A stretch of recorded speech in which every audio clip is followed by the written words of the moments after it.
नमस्ते। आप सभी से अनुरोध है कि कृपया हमारे चैनल को सब्सक्राइब करें और वीडियो को लाइक भी करें। कई दिनों से एक बड़ा समाचार चल रहा है और ख़ास तौर से यूट्यूबर्स के बीच में ये समाचार चल रहा है, कहीं-कहीं मेन स्ट्रीम पर भी आया है। वो ये कहा गया कि साहब कि बांग्लादेश के 8 गाँव जो हैं वो भारत में शामिल हो गए हैं। भारत में शामिल हो गए हैं। ये तो ऐसी बात हुई कि जिस किसी का जभी भी मन हो वो भारत में शामिल हो जाए। अब भारत में शामिल हो गए हैं। फिर दूसरा एक्सप्लेनेशन भी आया और दूसरा एक्सप्लेनेशन आया कि वो 8 गाँव जो हैं वो भारत में शामिल होना चाहते हैं। अच्छा, चाहते हैं तो फिर क्यों नहीं? शामिल क्यों नहीं हो रहे? तो मैंने सोचा कि भई इस बात की थोड़ी-सी जाँच-परख कर ली जाए, जाँच-पड़ताल कर ली जाए, इसी बारे में रिसर्च कर ली जाए। तो जब रिसर्च की गई तो पता चला कि साहब कि ये न्यूज़ तो शामिल होने वाली तो पूरी तरह झूठी है। 8 गाँव शामिल होने वाले शामिल हो गए हैं, 100% झूठी, 100% झूठी। लेकिन लोगों ने चलाए, उसके ऊपर व्यूज़ भी लूट लिए। थोड़े बहुत व्यूज़ नहीं साहब, 10-10, 12-12 लाख व्यूज़ लूट लिए। तो अब मैं ज़रा थोड़ी-सी असलियत बता देता हूँ, क्योंकि ये जो है, ये बात बीएसएफ और बीजीबी के बीच में जो टेंशन्स चल रहे हैं अलग-अलग स्थानों पर, उससे भी संबंधित है। इस समय आपको ध्यान होना चाहिए कि बीएसएफ और बीजीबी जो है, BGB is border guards Bangladesh. तो बॉर्डर गार्ड्स बांग्लादेश जो है, वो बीएसएफ के सामने कई स्थानों पर खड़े रहे हुए हैं। बीएसएफ को रोक रहे हैं कि आप जो है यहाँ पर फेंसिंग ना कीजिए। अच्छा, जो फेंसिंग होती है वो बिल्कुल ठीक जहाँ पर पिलर होता है वहाँ नहीं होती है।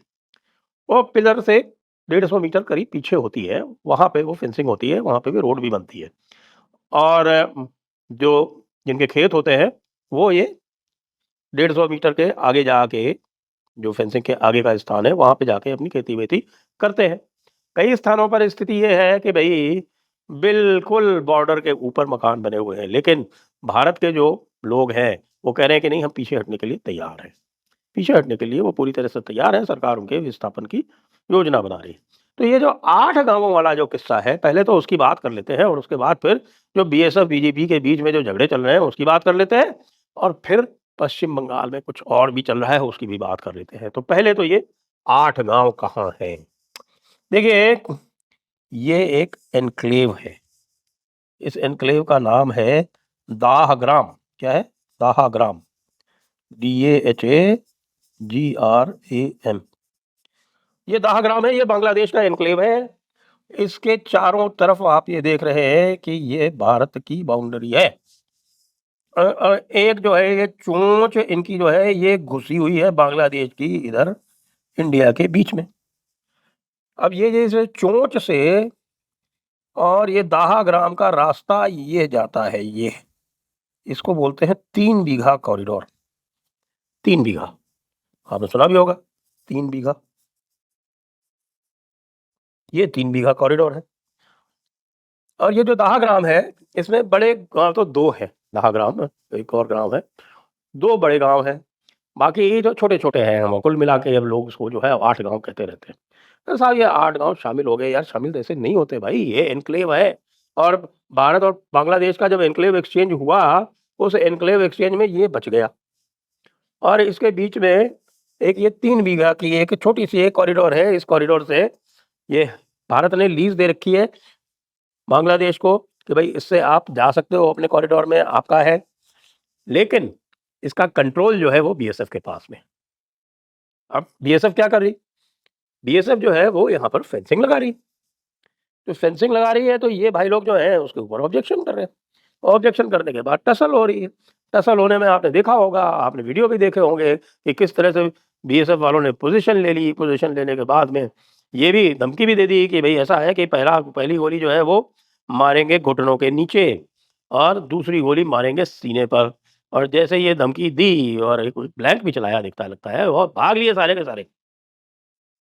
अब आप कह रहे हैं कि साहब ये दाहाग्राम, ये 8 गाँव भारत में आना चाहते हैं, कुछ लोग कह रहे हैं।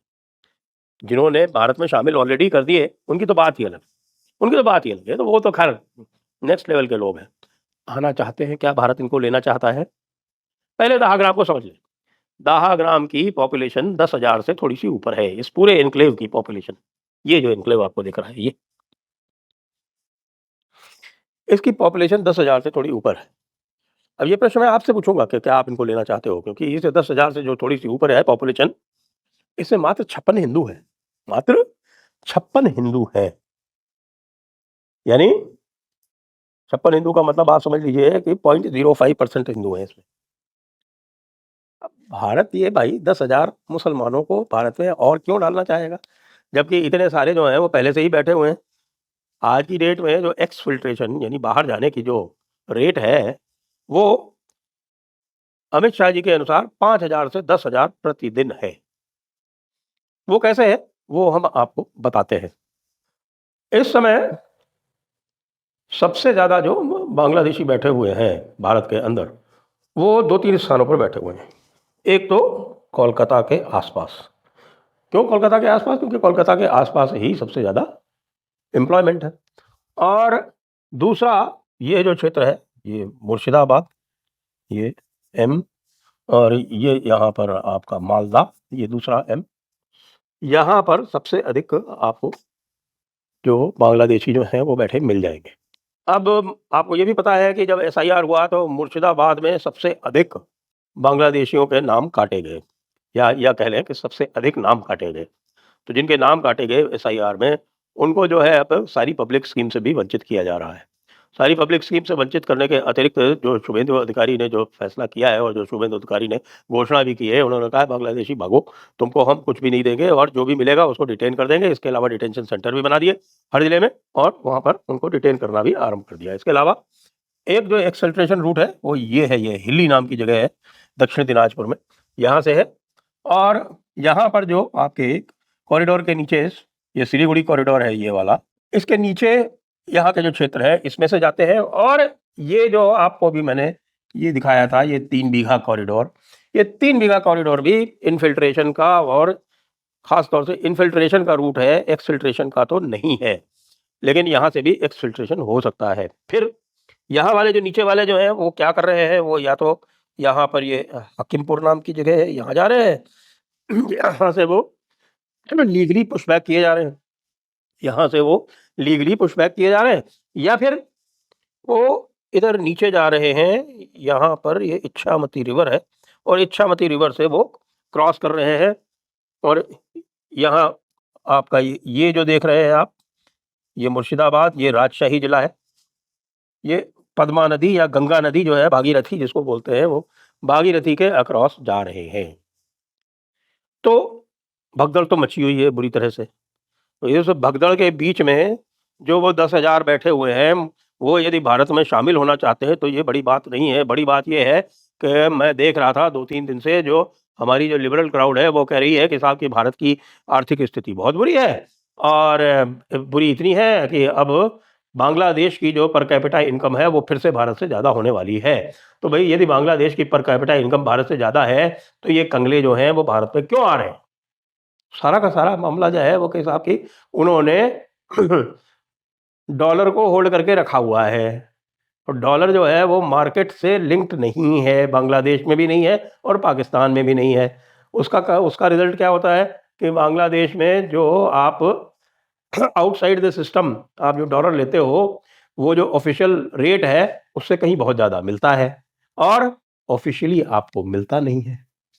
ऑफिशियली यदि मिलता है तो जिसकी पहुँच होती है उसी को मिलता है, बाकी को मिलता नहीं है। पाकिस्तान में तो कतई मिलता ही नहीं है। इसीलिए बाहर जाने वालों की संख्या लगातार कम होती जा रही है। तो ये जो झूठ है वो इस चीज़ से स्पष्ट है कि भाई यदि बांग्लादेश की स्थिति इतनी अच्छी है तो बांग्लादेश भारत से फर्टिलाइज़र क्यों माँग रहा है? भारत से ऑयल क्यों माँग रहा है? भारत से पेट्रोल क्यों माँग रहा है? डीज़ल क्यों माँग रहा है? गैस क्यों माँग रहा है? तो बहुत अच्छा है ना? सब बेकार की बात है। और यही स्थिति आपको जो पश्चिम बंगाल की जो राजनीति है उसमें भी आपको यही दिखाई पड़ रहा है कि पश्चिम बंगाल की राजनीति में अब जो भारतीय जनता पार्टी की जीत के बाद में जो स्थिति परिवर्तन हुआ है, उस स्थिति परिवर्तन के कारण ये निश्चित हो गया है कि जो अभी आपने देखा जो टूट हुई विधायक दल में, उसी तरह की टूट जो है वो संसदीय दल में भी होने जा रही है। और संसदीय दल में जो टूट होगी उसमें भी 20 से 22 लोकसभा के एमपी, तो उनके टोटल जो है वो 42 हैं, 29 लोकसभा के एमपी और 13 राज्यसभा के एमपी। तो लोकसभा के जो 29 एमपी हैं, उसमें से 20-22 तो बिल्कुल तैयार बैठे हैं। कुछ ऐसे हैं जिनको बीजेपी लेगी नहीं, जैसे कल्याण बनर्जी, अभिषेक बनर्जी, ये तो बीजेपी किसी भी कीमत पे लेगी नहीं। लेकिन बाकी तैयार बैठे हैं, वो कह रहे हैं कि भई अलग ग्रुप बना लो या हमको शामिल कर लो। अब जैसे भी होगा उसके ऊपर अब निर्णय आपको बहुत शीघ्र होते हुए वहाँ की जो परिस्थिति है, जो बदली हुई परिस्थिति है, जो आपने कलकत्ता में होते हुए देखा, वही आप शीघ्र ही दिल्ली में भी होते हुए देखेंगे। जय हिंद, जय भारत, वंदे मातरम।